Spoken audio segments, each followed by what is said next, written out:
Hey guys, কি খবৰ? সকলোৰে ভালে চাগে নিশ্চয়, আৰু মোৰো ভাল। মোৰ চেনেললৈ পুনৰবাৰ আপোনালোকক স্বাগতম জনাইছোঁ। মই এতিয়া ওলাই আছোঁ ঢকুৱাখানা পাত বিহু চাবলৈ, যিহেতু মোৰ চাকৰি ঢকুৱাখানাতে হয়। আৰু ঢকুৱাখানা থানাৰ পৰা পাত বিহু য'ত পাতিছে তালৈ বেছি দূৰ নহয়, 1 কিলোমিটাৰমানো নহয়। আমি এতিয়া খোজকাঢ়ি যাম আৰু পাত বিহু চাবৰ বাবে মোৰ জেঠাই আহিছে, এফালে জেঠাই আৰু ভণ্টি এফালে আছে। মোৰ ভণ্টি চাদৰ মেখেলা পিন্ধিছোঁ, কেনেকুৱা লাগিছে আপোনালোকে কমেণ্ট কৰি জনাব। আৰু পাত বিহুলৈ চাদৰ মেখেলা পিন্ধি গ'লেহে বোলে মেইন গেটৰ পৰা সোমাব পায় বুলি শুনিছোঁ। সেইবাবে আমিও এতিয়া ওলাই যাওঁ আৰু তাত কেনেকুৱা ধৰণৰ পৰিৱেশ বা কেনেকুৱা ধৰণৰ কি হয় সেইখিনি আপোনালোকক অলপ দেখুৱাম মোৰ ভিডিঅ'ৰ যোগেৰে। আৰু বহুত বেছি গৰম হৈছে একদম, আৰু চাই থাকিব মোৰ ভিডিঅ'টো।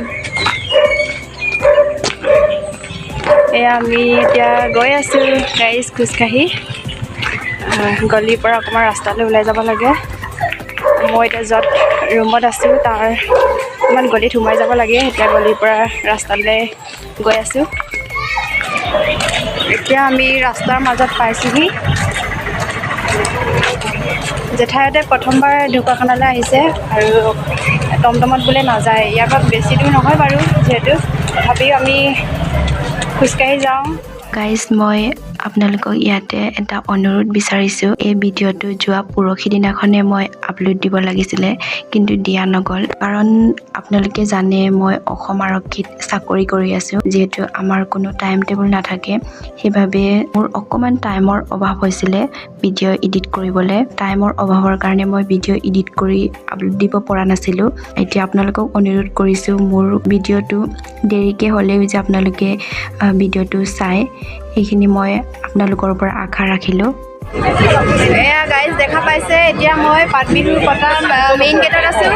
এতিয়া সোমাই যাম ভিতৰলৈ। মেইন গেটৰ পৰা ভিতৰলৈ প্ৰৱেশ কৰিলোঁ। পিছফালে দেখা পাই আছে ইমান ভিৰ মানুহ।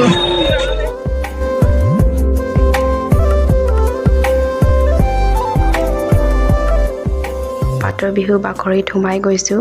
ইয়াতে বহুত দূৰ দূৰণিৰ পৰা ঢকুৱাখানা পাতৰ বিহু চাবলৈ আহিছে মানুহবোৰ। আৰু যদি কোনোবাই পাতৰ বিহু আহিব বিচাৰে চাব পাৰিব। ইয়াতে মই এটা কথা গম পালোঁ যে মই আগে পিছে পাতৰ বিহু চোৱা নাছিলোঁ, মানুহৰ মুখৰ পৰা শুনি আহিছিলোঁ। আজিৰ অসমীয়া সংস্কৃতিবোৰ কেনেকৈ জীয়াই ৰাখিব পাৰি ঢকুৱাখানা পাতৰ বিহু চাই পিনি মই গম পাইছোঁ। কাৰণ ইমান ধুনীয়াকৈ নিজৰ নিজৰ সাংস্কৃতিক পৰিৱেশন কৰিছে, বা আজি অসমীয়াখন কেনেকৈ দাঙি ধৰিব লাগে এইখিনি বিষয়ে মই অকণমান বুজিব পাৰিছোঁ, নিজে অনুভৱ কৰিব পাৰিছোঁ। কিন্তু আপোনালোকক মই ভালদৰে বুজাব পৰা নাই। মই ভাবোঁ যে আপোনালোকে আহি এবাৰ চাই যোৱাটো দৰকাৰী বুলি ভাবোঁ। কাৰণ ইয়াতে বহুত কথা শিকিব পাৰিব। আমাৰ অসমীয়া সমাজে কেনেকৈ আমাৰ সাংস্কৃতিক সাজপাৰ পোচাক পৰিদৰ্শন বা নৃত্য কেনেকৈ কৰিব লাগে সেইবোৰৰ কথা বহুত কথা জানিব পাৰিব।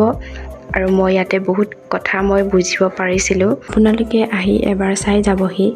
গাইজ দেখা পাইছে বিধে প্ৰগ্ৰেম চলি আছে। এফালে কছাৰীসকলে নিজৰ নৃত্য প্ৰদৰ্শন কৰি আছে, আৰু এইফালে আমি যাম দেখাবলৈ চেষ্টা কৰিম আৰু বাকী প্ৰগ্ৰেমবোৰকো। আমি এতিয়া আহি পিনি বহুত ঘূৰিলোঁ, চালোঁ। ইয়াতে বিভিন্ন জেগাৰ পৰা অনুষ্ঠান কৰিবলৈ আহিছে মানুহ, আৰু নিজৰ অনুষ্ঠান প্ৰদৰ্শন কৰি আছে। এইফালে কছাৰীসকলে কৰি আছিলে, আৰু এইফালে মিচিং সকলো জনগোষ্ঠী মানুহে ইয়াতে প্ৰৱেশ কৰি আছে, প্ৰগ্ৰেম কৰি আছে।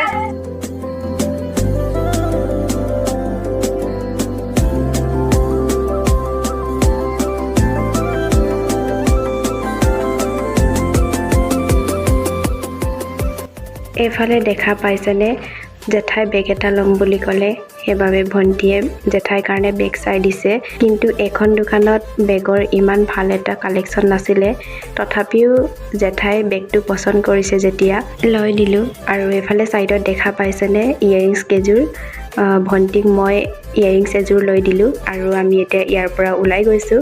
বেলেগ দোকানবোৰকো কি আছে চাম, আপোনালোকক আৰু দেখুৱাম।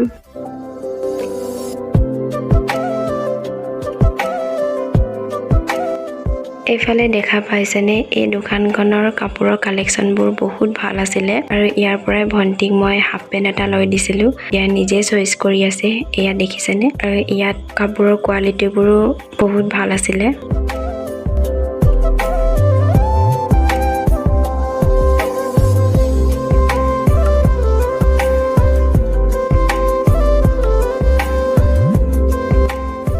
এফালে ময়ো নিজলৈ বুলি টপ এটা চাইছিলোঁ কিন্তু টপটোৰ কোৱালিটিটো বৰ এটা ভাল নাছিল সেইবাবে টপটো লোৱা নগ'ল আৰু এইফালে পৰিৱেশটো দেখা পাইছেনে আপোনালোকে এতিয়া সন্ধিয়া 7টা বাজি গ'লগে আৰু প্ৰগ্ৰেম ৰাতিলৈকে হৈ থাকিব কিন্তু মই এতিয়া ইয়াত বেছি দেৰি থাকিব নোৱাৰোঁ কাৰণ কালিলৈ মোৰ ডিউটি আছে এতিয়া ইয়াৰ পৰা গৈ নিজে ভাত পানী ৰান্ধিবগে লাগিব আৰু মই আপোনালোকক পাত বিহু বাকৰিৰ পৰাই বিদায় দিছোঁ মোৰ নেক্সট ভিডিঅ' সৈতে আপোনালোকক লগ পাম বুলি আশা ৰাখিলোঁ আৰু আজিলৈ বাই